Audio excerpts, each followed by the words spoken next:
Change Your Thinking, Change Your Life by Brian Tracy. Chapter 8, Think Like a Genius Part B. Make every thought, every fact that comes into your mind pay you a profit. Make it work and produce for you. Think of things not as they are but as they might be. Don't merely dream but create. Maxwell Maltz. Avoid the intelligence trap. The most successful people today are those who are continually investing in learning and expanding their intellectual asset base.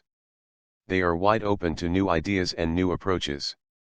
A major mistake made by many people, especially those who have graduated from a university, is that they conclude that everything they know at the moment is all that there is to know about a particular subject. Sometimes they think that what they know is all they need to know about a subject as well. This is called the intelligence trap of the poor performer, the unconscious incompetent.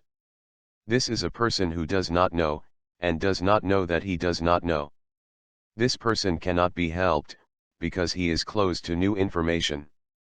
This is why the beginning of all wisdom is often the awareness of how ignorant you really are, of how little you really know. Don't be impressed. I have traveled in many countries and met countless highly intelligent and successful people.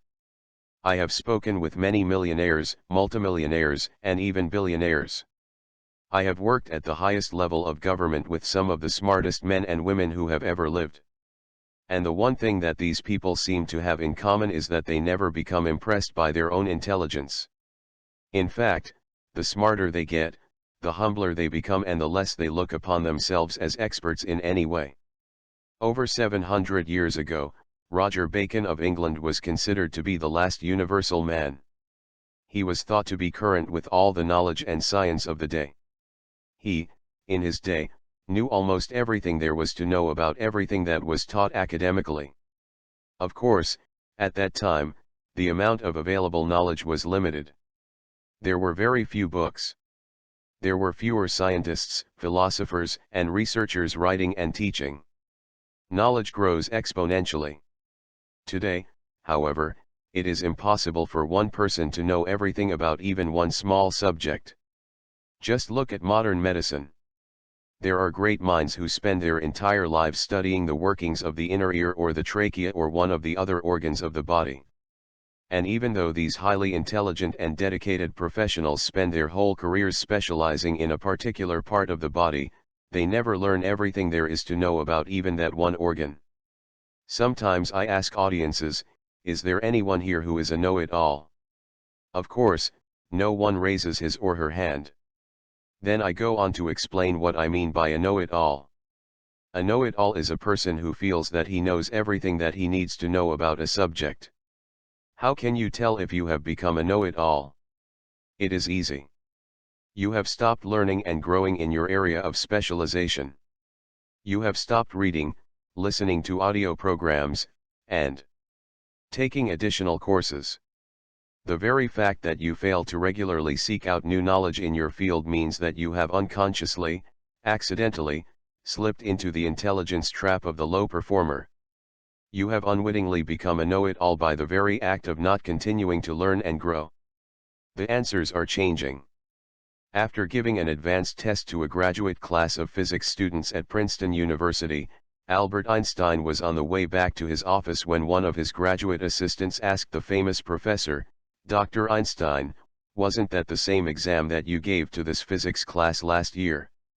Dr. Einstein nodded and said, "Yes, it was the same exam as last year."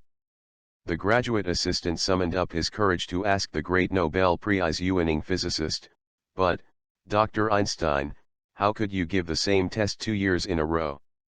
"Because," Einstein replied, "in the last year, the answers have changed."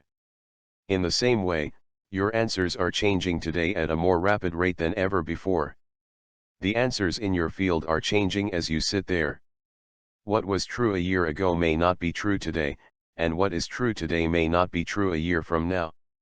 The only way that you can be assured of staying on top of your field is by continually taking in new ideas and knowledge to compare it with what you know today. The sources of innovation. Peter Drucker, in his book Innovation and Entrepreneurship, Harper Business, 1985, writes that the greatest business breakthroughs take place as the result of either the unexpected success or the unexpected failure.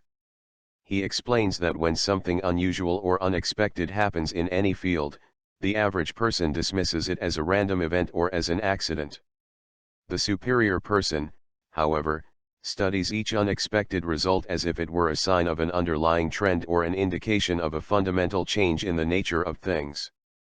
When an experiment in growing bacteria failed because a mold had blown across the laboratory and landed on the petri dish, killing the bacteria, the lab assistants were about to throw it out.